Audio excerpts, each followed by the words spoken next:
No! What have you done? My Akara. Teny, after all these years, you are still here frying Akara in the rain like this. They say the smell of wood smoke stays in your head for days, but the smell of poverty, that stays in your soul. My name is Teny. For 10 years, I stood at this junction frying akara while the world passed me by. I watched my best friends, girls I grew up with, drive past in cars that cost more than my entire life. They didn't see me, they only saw the smoke. Before I tell you what happened next, this is not just another story of struggle. This is a powerful lesson on what happens when the world tries to count you out and God has other plans. If you believe stories have the power to change lives, hit that subscribe button right now. It pushes these lessons to the people who need to hear them most. Now let me tell you everything. But life has a way of shifting the wind. Today I am going to tell you the story of the day the smoke finally cleared and revealed a destiny none of us saw coming. Every morning, 4 a.m., before the city opened its eyes, I was already awake, not because I loved the darkness, but because the darkness was the only time that belonged to me. I light the fire, I missed the battle, I arranged the store the same day, every single day. While the world slept, I was already building. They laughed at my calloused hands, but these hands were building something they could not see yet. And then one afternoon, the car passed, and I saw them. Debbie, Amara, girls I grew up with, girls who once shared Junction with me wrapped in newspaper, looking through tinted glass like I was part of the scenery. Teny, After all these years, after all these years, you are still here frying Akara in the rain like this. Then Amara, some people's destiny is just firewood and hot oil, my sister. God was realistic. Driver, go. See her face. See her face. That night, I counted what I had. 500 naira. My rent was due. My shoes were held together by a prayer and a safety pin. And somewhere in the back of my mind, I was calculating which meal I could skip tomorrow. Baby and Amara lived for the performance. Every designer bag was a lie. Every soft life post was a debt they couldn't pay. Behind every perfect photo was an ordinary room, and a woman calculating how to pay for the illusion.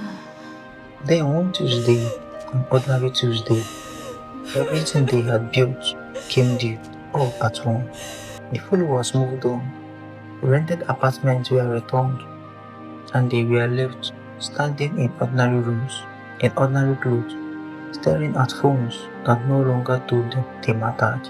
To understand where I was, you have to understand where I came from. Umwedo, a village so small it doesn't appear in most maps. My mother, Mama Ngozi, she was the kind of woman who could stretch a cup of curry into a meal for 5 children and still find a reason to say why she cooked.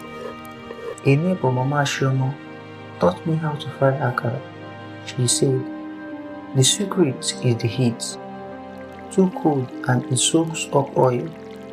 Too hot and it burns before it cooks inside. You need the right heat, just like pepper.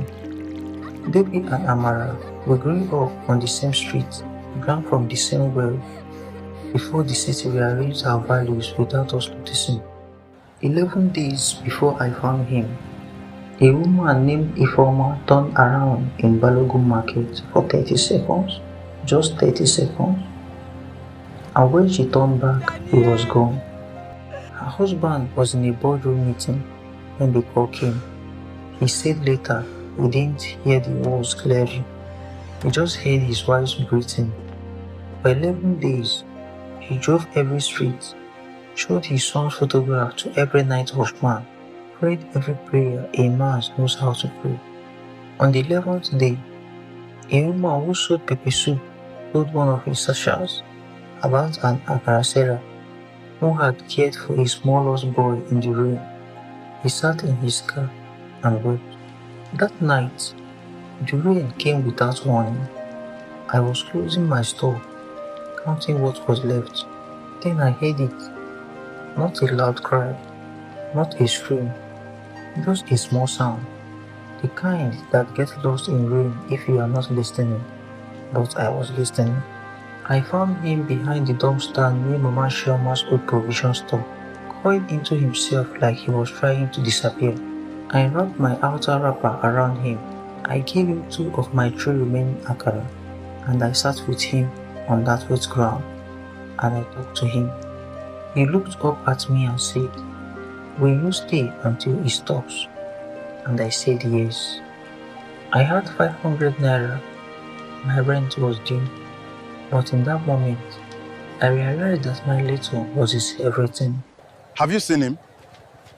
Please tell me if you've seen my son. 3 days later, a man came to my store. I know this boy. Not dressed like the men who usually pass my junction. Just a man with the eyes of someone who hadn't slept in weeks. When he saw me, he broke. Not the breaking of a weak man, the breaking of a man who had been holding himself together with nothing but hope for 11 days. He came back not with money first with groceries, then with a conversation, then with a question nobody has asked me in 10 years. What do you actually want for your life, Teny? Within 3 months, I had my shop. Not a big one, just 4 walls, a real stove, a sign with my name on it. Within 6 months, 4 employees. Within 12 months, an invitation arrived on gold-lettered paper with my name on it. I stood in front of that mirror in that dress, and I didn't recognize myself, not because I had changed on the outside, but because for the first time I could see myself the way God always had. The night of the gala, I almost didn't go.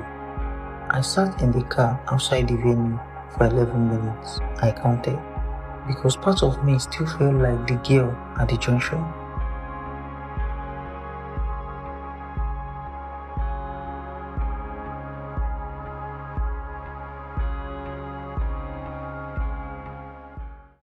Then I remembered Daniel's voice. "Will you stay until it stops?" The rain had stopped. This was the morning after.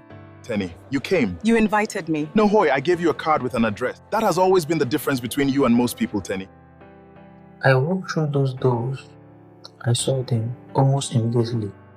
Debbie and Mara, standing near the back. Their soft life had finally sent them its invoice. Teny, I think I don't even know where to start. The way we treated you, I'm sorry for all of it. I forgave you a long time ago, Debbie. Seeing the pain I caused you has haunted me for years. I was wrong, Teny. I am so incredibly sorry. When they called my name, the room stood up, and I walked to the microphone and I said the only thing that was true. I am My Teny. name is Teny. I used to fry Akara at a junction nobody remembers. And it was the greatest training ground God ever gave. Asked me what kept me going. The honest answer is I didn't always know. Some mornings I woke up and the only reason I light the fire was because the alternative was darkness. But I want to tell you something nobody tells you about the hard seasons. They are not wasted. Every pot I stirred, not wasted. Every cold morning, not wasted. Every car that drove past without seeing me, not wasted.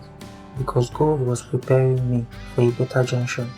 Was preparing me for this room.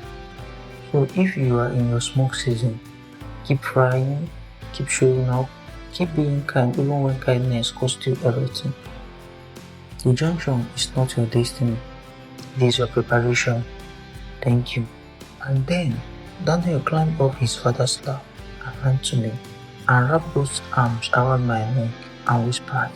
We talked for a long time, but it was good. And I laughed, the kind of laugh that starts in your stomach and doesn't ask permission. The kind of laugh you can only produce when everything finally is exactly as it should be. So if you are watching this and you are in your smoke season, keep trying, keep working, keep being kind even when kindness costs you everything. The junction is not your destination, it is your preparation. The wind is already shifting, you just can't smell it yet over the smoke.